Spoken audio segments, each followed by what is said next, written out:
Okay, good morning, guys. We're gonna do part two of the jump start in the vehicle. If you haven't seen part one, you need to go check it out.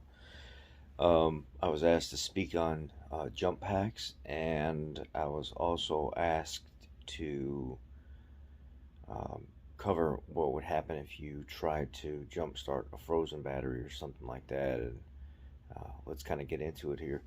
Um, I found that you can either have a really good quality made jump pack, like those lithium packs that you can find on Amazon and stuff like that from NoCo and Top Dun and Ava Powell and Locathor, um, or you can have some really cheap ones made.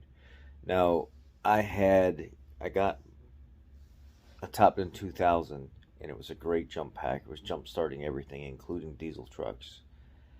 But what I found was the connections where the cable is routed through the plastic clamp that goes onto the battery. They use really little small plastic screws to go through the anchor point into the cable itself, and they'll pull out. So what I did was I took a screwdriver and I pulled those screws out of there, and I drilled all the way through the plastic clamp where the cable goes through the handle and then anchors into the end, and I drilled through all the way and resituated the copper part back into it and siliconed around it, and then put through bolts all the way through and bolted it down, and then siliconed the outside like a really big gob to stop it from making connection with anything when it could accidentally touch something. And that worked really well. I've been using it for well over a year that way, and it's been working fine. um, a lot of the lithium cables are really small.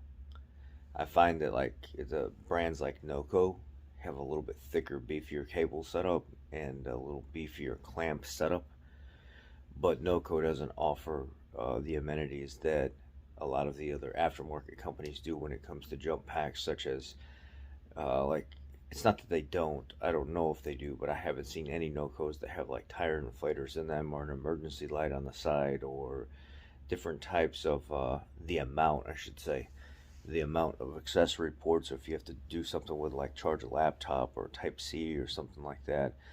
Hell, the one I showed you guys recently, the Locathor AW401, it's got 2500 amp jump pack, plus it has a tire inflator with a digital screen where you can increase and decrease it, plus it has like an emergency work light with like 5 different settings, and then it also has a water pump. Yes, you heard that right, a water pump in the bottom of the jump pack where you can actually clip in a suction line with a filter on one side and pump it out the other side into a garden wand that has a quick connect garden fitting. So if you needed to go water your flowers or something like that way away from your home where you can't get like a garden hose or something, you could take a 5 gallon bucket out there and the jump pack, clip in your line, drop it in the bucket, and stand there and water whatever you need to water, or go out if you're in an apartment building, wash your car or something in the parking lot with a 5 gallon bucket in the jump pack. And I ran it for almost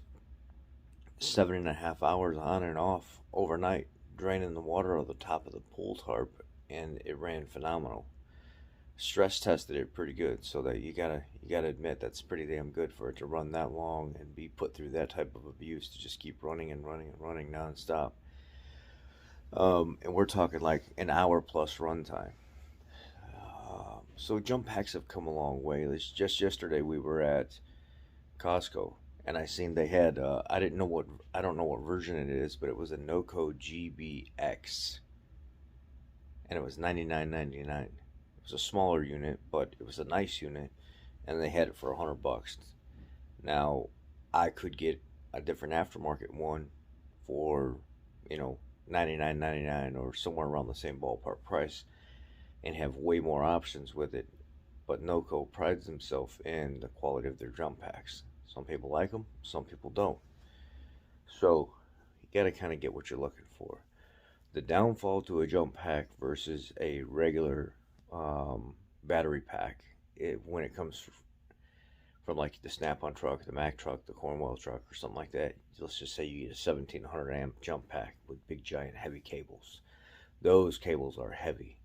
They're not plastic, and if they are plastic, they're typically really heavy duty plastic, and some of them are metal. And they're regular jump packs with nice reserve capacity to jump vehicles. Now I've had people go out with a brand new Snap-on that's fully charged, go out and try to jump a diesel truck with it with just one of them, and it won't touch it, won't do anything. But I could go grab my 3000 amp Ava Pow or one of my other ones and go out to that same truck and hook up to the battery and jump start the diesel truck with just that little small, about twice the size of your cell phone, jump pack, and fire it right up, just like it's nothing. Yeah. So people are like, that's that lithium technology. The the the pro to it is when the vehicle starts up, has a smart connector circuit board in the cables where it plugs into the unit.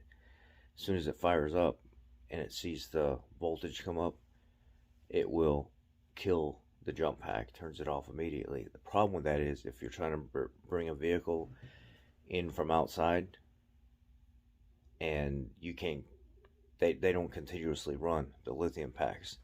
They're smart packs. They'll kill themselves as soon as the vehicle fires up to not continue to run down and run the vehicle at like 16 volts or something like that, because those jump packs put out like 16 plus volts.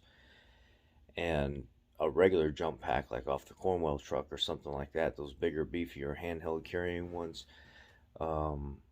you can run them because they have the reserve capacity from the parking lot into your business, the dealership, whatever it may be, enough to get into your parking spot and turn the vehicle off.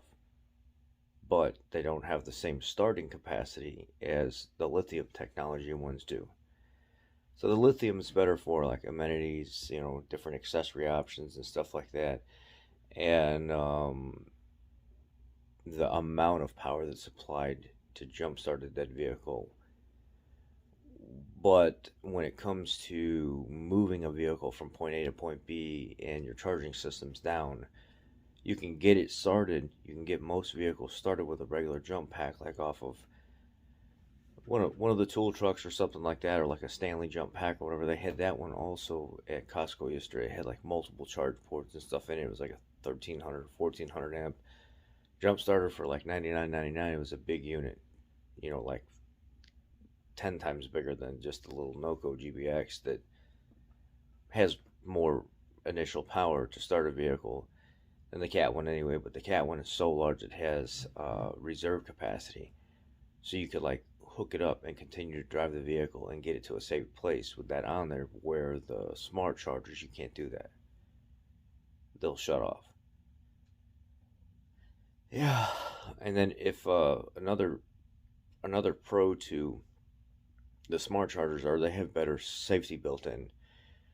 If you hook the cables up wrong, it won't let the vehicle jump. Now I've seen people hook jump packs up wrong, like the regular ones, not the smart lithium ones, and start to smoke the wires, and wires and stuff heat up or blow like mega fuses and stuff like that. It's one of the reasons why I really like the technology of these newer aftermarket jump packs, the lithium ones, because the safety is already built into them and it won't allow you to hook it up the wrong way. If you hook it up the wrong way, it won't jump start the vehicle. So that, what I mean by that is red to positive, the crosshatch, and black to negative, the single line.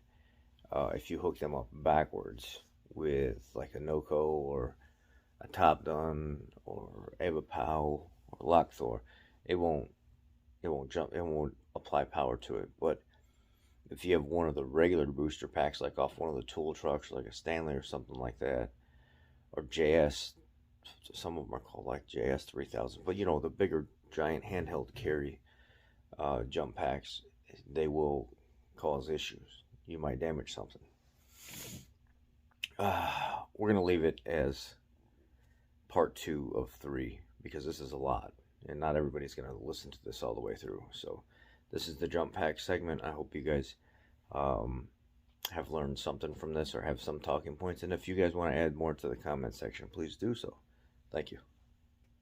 Be blessed. Have a great day. And we'll do part 3 tomorrow.